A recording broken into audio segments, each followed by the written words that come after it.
in a race against the Nazis. And I know what it means if the Nazis have a bomb. That's a clip from the trailer for Oppenheimer, the new Hollywood movie coming out this weekend.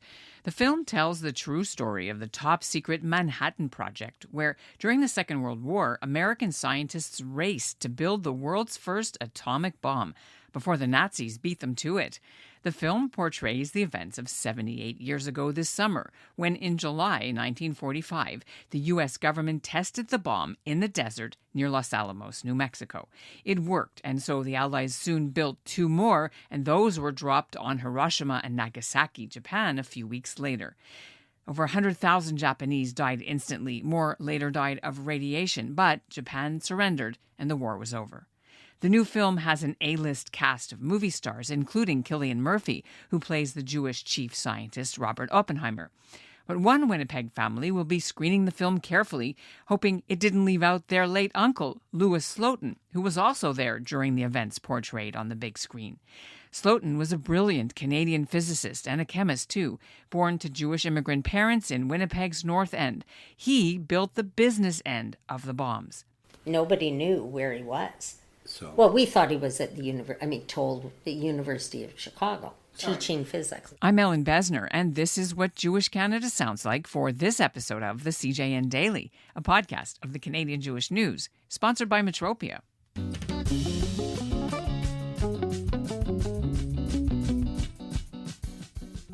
Lou Slotin's family came to Canada from Belarus. They spoke Yiddish at home, and his father, Israel Slotin, was in the meat business. But Lou was destined for other things. He became a scientist. He got his PhD at the University of King's College in London, and he'd hoped to come back to Canada to work for the federal government before the war. But his application went nowhere. His family says it's because of anti-Semitism. So he went to work in Chicago in the lab of the famous scientist Enrico Fermi, who invented the nuclear reactor. Soon after, America declared war in 1941, and the government had them all working on the Manhattan Project. Like Oppenheimer, Slotin also struggled with the ethics of inventing the weapon, using technology which he'd originally hoped could help treat cancer. But Slotin wouldn't live to go back to his original form of research. After the war, he was killed in Los Alamos during an experiment known as tickling the dragon's tail. It exposed him to a fatal blast of radiation. But he died a hero. He saved everyone else in the room, using his bare hands to stop the nuclear reaction. Slotin did have a bit of a reputation for being creative. Others would have called it reckless. In the accident that killed him, he was using a screwdriver and his thumb to handle highly radioactive material. 3,000 people attended his funeral back home in Winnipeg. His accomplishments have since been celebrated. He's on a mural in the lobby of the Asper Jewish Community Campus. Winnipeg named a park after him. And Paul Newman once starred in a movie where his story is briefly told. A few years ago, I went to Winnipeg to meet Slotin's surviving family while I was researching for my book, Double Threat, about Canada's Jews in the Second World War. Here's my conversation with Slotin's niece, Beth Shore, and with her cousin, Rael Ludwig, who is Slotin's nephew.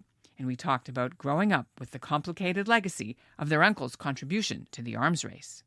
When our grandfather died, and he died almost a year after Lou was killed in the accident. That's right.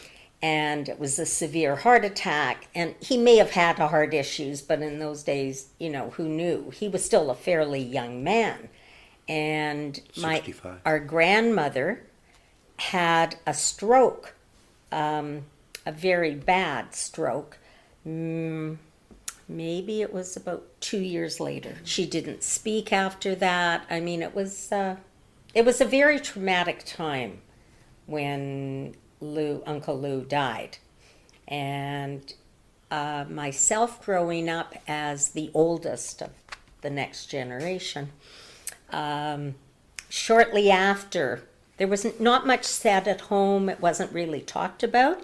And then I realized that something was really different.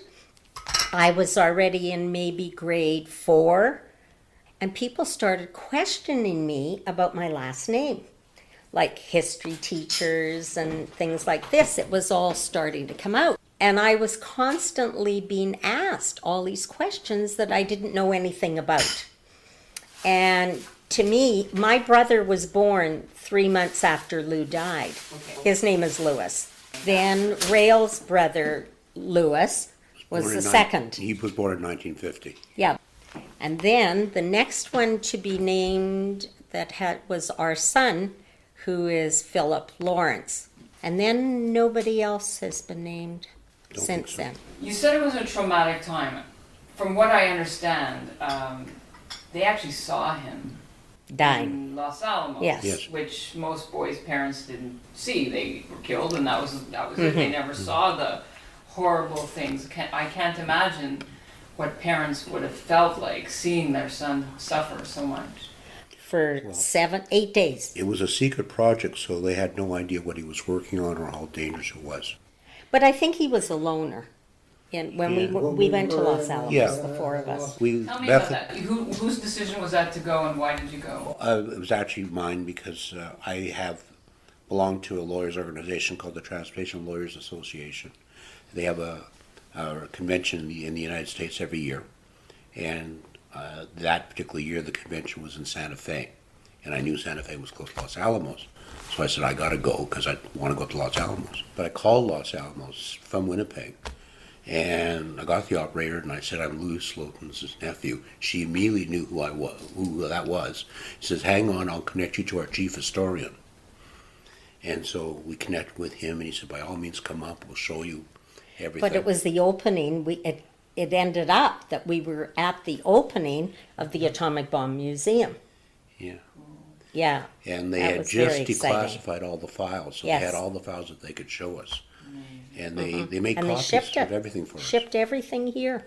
No Yeah. charge. Yeah, we met Ramey Schreiber, who was one of the sergeants that was in the room when the accident When occurred. the accident happened. Wow. What was it like for him meeting you? Do you think? Uh, Did he tell you? He like was hysterical, very freaking out? No. he was very practical about it. Yeah. He Well, how many years later? he had I'm not sure what the right word is, but he said things like, they just didn't build that contraption right. If they had put the movable portion on the bottom and on the top, this accident never would have happened. He that's the way he was always thinking, and he would say to us, well, don't hear these stories about how radiation spoils a place where it's exposed. Radiation disappears after 5 days. It dissipates, so there's nothing left. There's no radiation left, so it doesn't cause irreparable harm. He said he was a clown. Uncle Lou was a clown.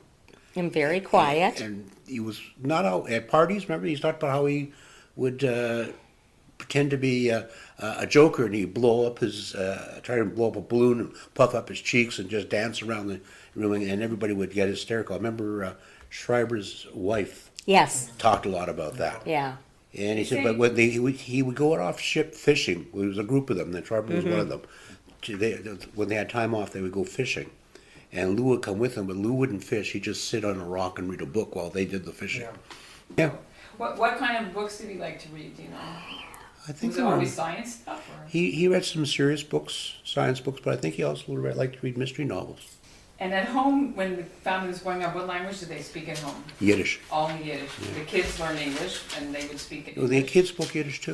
The kids spoke at home Yiddish. To the parents, yeah. Yeah. Well, it's But quite. Uncle Lou did come back to Winnipeg after he'd completed his PhD. And he actually wanted to go to Ottawa and work in the National Research Council. But there were some very strong anti-Semitic attitudes in those days, and there was no way they were going to let a Jewish guy get into that position. How do you know this to be true? I've heard that too, and I wonder what evidence or what did you hear? This is what my parents told me. So I'd forgotten all about that till you started mentioning. So when Uncle Lou couldn't get into the National Research Council, he decided he wanted to do postgraduate work. And it was Zeta Israel because University of Chicago didn't have any money to give him. So Zeta Israel basically had to finance his stay in Chicago, and that's where he met Fermi, and the rest, of course, is his history. There's two camps. One that he was a hero, and one that he was his own author of his own misfortune. So I just wondered why you think that is, and how it makes you feel. I don't really know. Like, I've never thought about that. What I've read, I believe.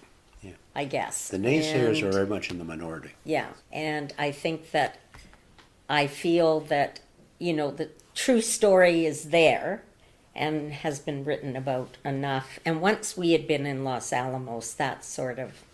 Even though he wasn't in uniform, right? Canadian Jewish Congress thought enough to put him, and he has like 5 pages in their book, which is, I was like, who is this guy? And I flipped right over when I first saw him. I'm sorry. I'm like, okay, he's not a soldier. Who cares? And I went right to the ones that were soldiers. Only afterwards, when I realized who he was, then I thought, well, if they thought enough of him, and he did assemble the bomb that ended the war in Asia, they were right.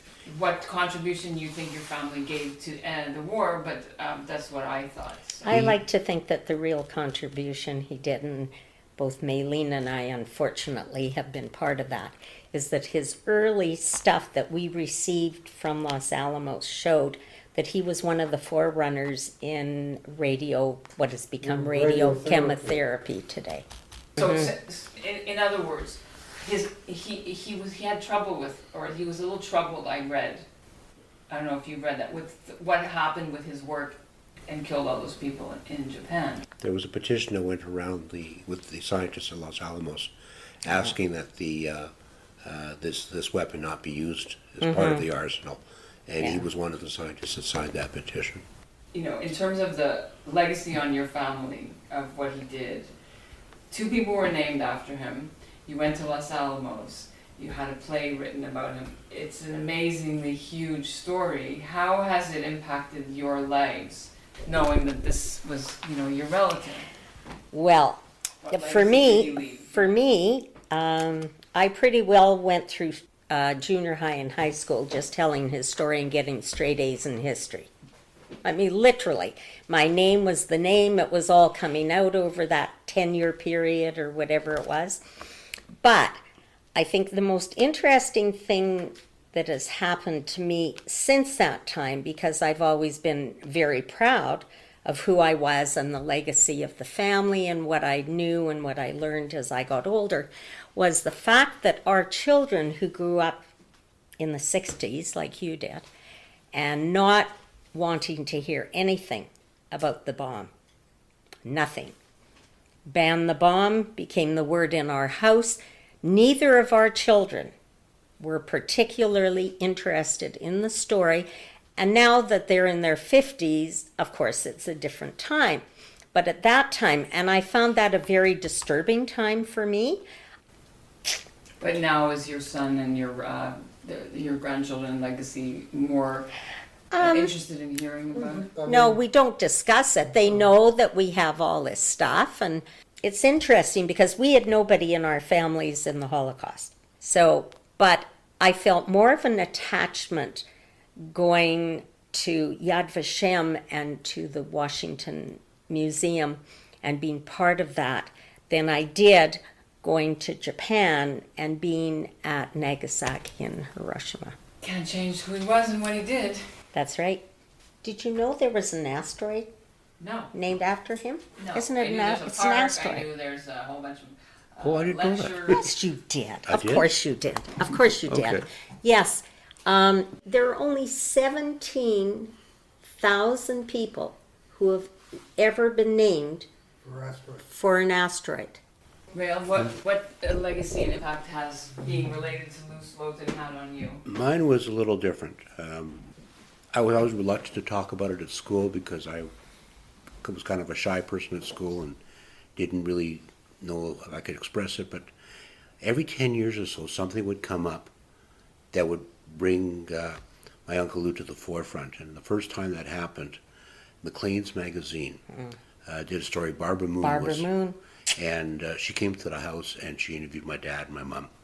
And it was a front page story on Maclean's magazine, and my mother insisted I take this magazine to school and show the teacher. So I did. Teacher said thank you, never mentioned it in class.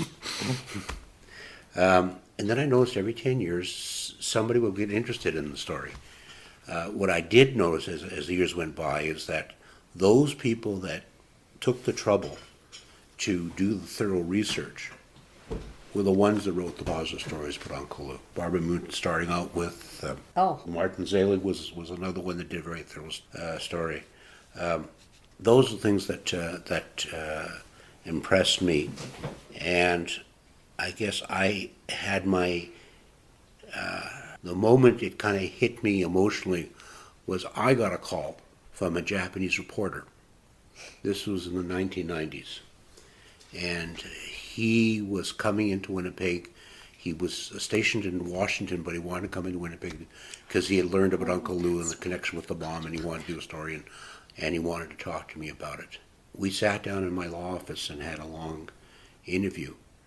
And when he was finished, he said, "I'll send you my story." And he was writing a news, and the Olympics, the Winter Olympics were in his city that year, in Japan. So that was the newspaper that he sent back to me, and it was actually, given the circumstance, it was a very positive story.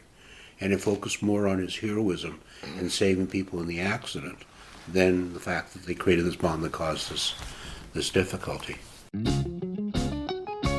Slotin's relatives say nobody from the Oppenheimer film crew ever contacted them for help making the movie, although recently a Las Vegas museum broached the idea of doing an exhibit about their famous uncle. You can learn more about Slotin in my book and from some of the other links in our show notes, including watching some actual wartime film showing Slotin in 1945. And that's what Jewish Canada sounds like for this episode of the CJN Daily, sponsored by Metropia. Integrity, community, quality, and customer care. Today's listener shout-out goes to Sidura Ludwig. She's Slotin's great niece and a prominent Toronto novelist. And we'll end with a clip from that 1989 film about the Manhattan Project, which I mentioned earlier, starring Paul Newman. He plays the American general in charge, and John Cusack plays the character loosely based on Lou Slotin.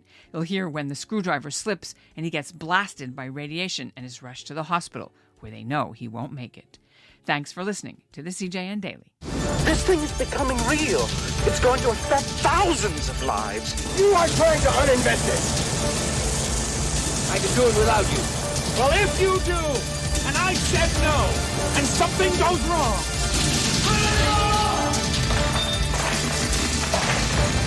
No human being's ever gotten this dose of radiation before.